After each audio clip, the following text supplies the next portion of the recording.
So what are Nigerians' biggest pet peeves? What annoys Nigerians the most?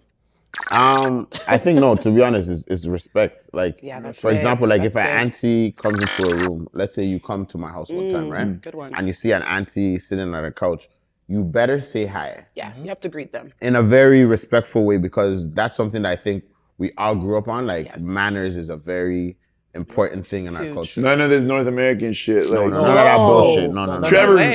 Trevor's over at my house. Right. Am I your mate? That's what you be hearing. You know? Exactly. Also, so right. never, you can't be wearing your shoes inside an African Never. household. You know, like the way the Americans, they'll be wearing their shoes on the bed. Yes. No. You must take off your shoes. You must greet the aunties, the uncles, everybody that's in the room. Shake everybody's hand. Right. Shake their hand. That's right. In our own culture, sometimes we even touch. Bow? We touch. We touch before we go back and we prostrate. Okay. And that's how we grew up. You know?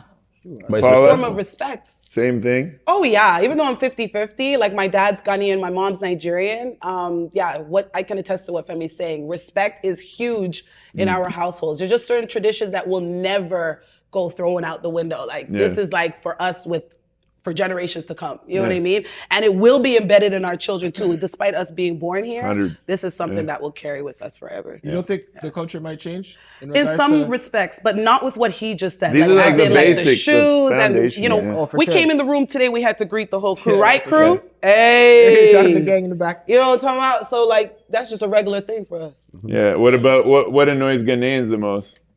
I think just like thinking back on my childhood, I think something that annoys Ghanaians a lot, especially the Ghanaian dads, is when the kids don't take school seriously. Education was next, honestly. Yes. My dad used to do some crazy stuff to us. The 2 belt? times 2 is what? 4.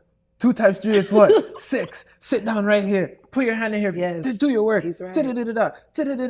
Just, you know, because my dad's very militant. Did it work out? It worked out. You know. Hey, like, you didn't end up being a street boy. Look at you. Look at life. You see what I'm saying? Could have been in a different way, but that's one thing that Ghanaians and Nigerians. will never play with education. You need that. You need to be like, I don't even know how I ended up getting a master's degree. Look at you, I didn't even like school like that, but because of my parents, did it for them. Pushed. We did it for them. Absolutely. We did it. Oh yeah. Balkan culture is very similar. We even got the ethnic cleansing. We got you need to be a doctor, engineer. Yes. Oh yeah. There's a lot of correlations because they call us the Jamaicans of Europe.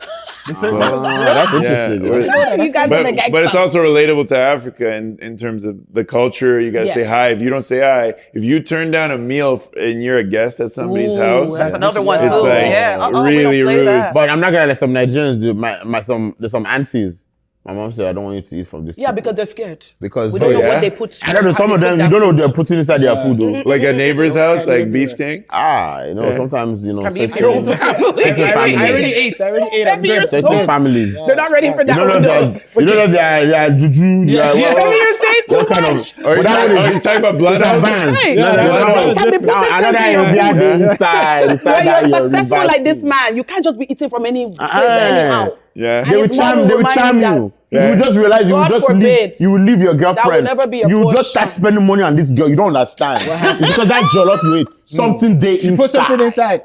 Secret ingredient. Secret charm. Yeah. But that one is another level, another conversation for another day. For real. For real.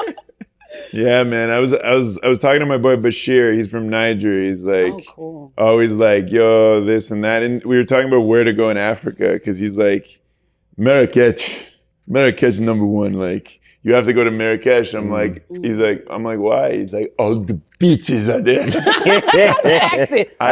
Nigerians can't talk, you know. Bro, I've never heard them talk. I'm like going to buy butter. He calls me. He's like, what are you doing? I'm like, I'm buying butter. He's like, any bitches there? I'm like, bring some bitches. I'm just like, you know those ones that just come. You know those ones that just come from back home, bro. And they want anything. Bro, Bashir, I'm like killing me. I'm like, so where? Because he's been everywhere. He works in IT, and he's like an IT nerd, 6'7", tall, like skinny guy. He doesn't like that one. Yeah, and he's just like, he's like, go to Marrakesh. I'm like, all right, I'll go to Marrakesh. Where else? He's like, go to Senegal, go to Accra. Don't go to Nigeria unless you got a local with you. You know, I said what I said earlier.